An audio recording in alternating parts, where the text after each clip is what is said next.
We introduced you to Alexander Winton in a previous Inside Stahls. In case you don't recall, here's a little refresher.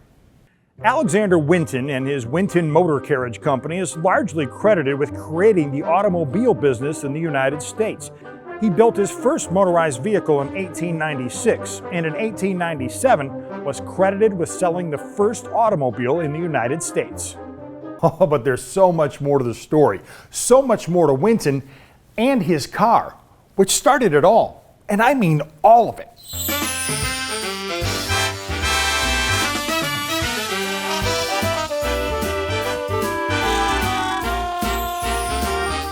A world of wonder, where fantastical music machines provide the soundtrack for a tantalizing stroll through history.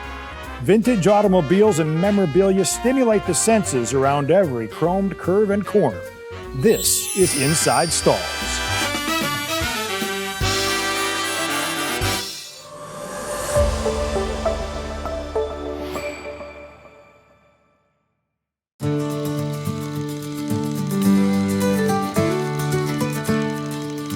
Alexander Winton was born in Scotland and became a steam engine engineer and metalworker. He eventually lived and worked in New York City, but in 1884 moved to Cleveland, Ohio, where in 1891 he formed the Winton Bicycle Factory. He made a fortune building and selling bicycles, but became fascinated with gasoline-powered engines and eventually created a gas engine bike. Given his knowledge with engines and metalworking capabilities, Winton eventually turned his attention to building a horseless carriage. He debuted his first motor wagon to the press in 1896 and in 1897 launched the Winton Motor Carriage Company. Karl Benz from Germany is widely credited with creating the first automobile, this three-wheeled motor wagon completed in 1885. So there was competition from around the world to harness this burgeoning technology. Winton, however, set out to thwart his four-legged competition. One of his early ads encouraged would-be buyers to dispense with a horse. He suggested buying his car would save the expensive care and anxiety of keeping it. What about the anxiety of the poor horse? And they had the audacity to measure engine output in horsepower. To that the horse say, "Nay."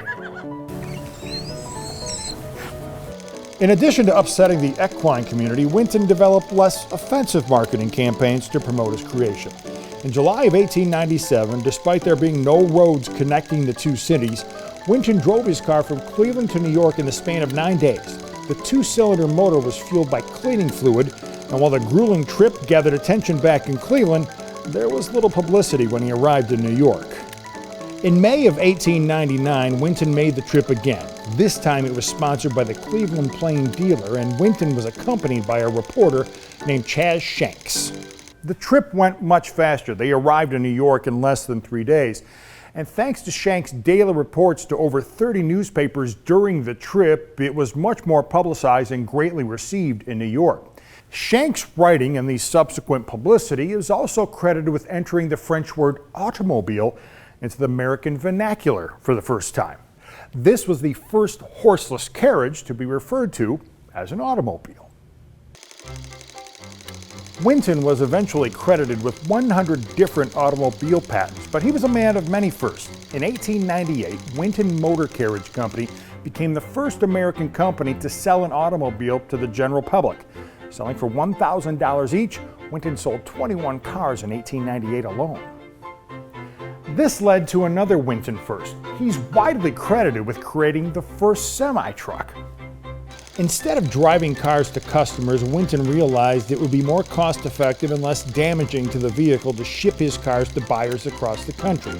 So he attached an old tractor trailer to the back of one of his cars, which allowed him to haul a car at a time. By 1899, he was manufacturing and selling haulers to other automakers, making him responsible for the first semi-trailer truck being produced and sold as a commercial product. So the next time you do one of these to a trucker on the freeway, remember our guy, Alexander Winton. As the largest automobile manufacturer in the U.S. and with the transportation to move it, you might guess what came next. The first automobile dealership, which Winton opened in Reading, Pennsylvania, in 1899. It's quite possible that's where this 1901 Winton Runabout was purchased.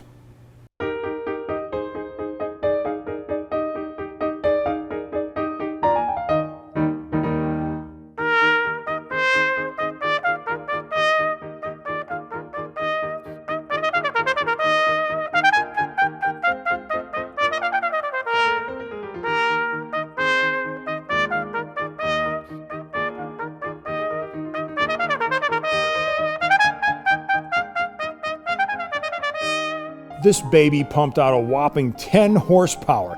The single-cylinder vertical engine had a carbureted regulator used to control speed, a starter, electric ignition, and BF Goodrich tires that have held up for over 125 years. Kind of. It was also neatly appointed with leather seats and is one of the first cars to use a steering wheel, but it wasn't used often. This car has only 300 original miles on it. Before arriving at Stahls, the car was owned by a man named Earl Snodgrass, who found the chassis and the remains of the original body. His purchase also included an incomplete replica body. Snodgrass ended up finishing the bodywork and with the original fenders, and after some mechanical work, put it back together, preserving this early piece of automotive Americana. By 1901, Winton was an accomplished automobile manufacturer, but he developed a need for speed. He believed racing helped attract customers and investors and also provided a test ground for the latest technologies. It was also around this time that he lost a race in Grosse Pointe Shores, Michigan to a man named Henry Ford. That wasn't the first time he and Ford had crossed paths. More on that in a moment. That loss inspired Winton to build the first of his 3 Bullitt race cars. And on March 26, 1903, Winton's Bullitt beat H.T. Thomas in his Ransom Olds Pirate, going almost 69 miles per hour. That race at Florida's Winter Speed Carnival ended up naming Ormond Beach, a nearby Daytona, the birthplace of speed. Winton and his Bullitts, eventually piloted by America's first celebrity race car driver, Barney Oldfield, enjoyed a decorated racing history. Winton could seemingly do no wrong, but he did make a few missteps along the way. One of his early customers was a man named James. James complained to the company that he didn't like his car. Winton got wind of this and personally told James, "If you don't like it, go ahead and do it better." James Ward Packard went on to form the Packard Automobile Company. Oh, and remember that thing with Henry Ford? There was more to that rivalry than most people knew at the time. Years earlier, a young engineer from Detroit was recommended to Winton. Winton came away from the interview unimpressed and failed to hire the young man.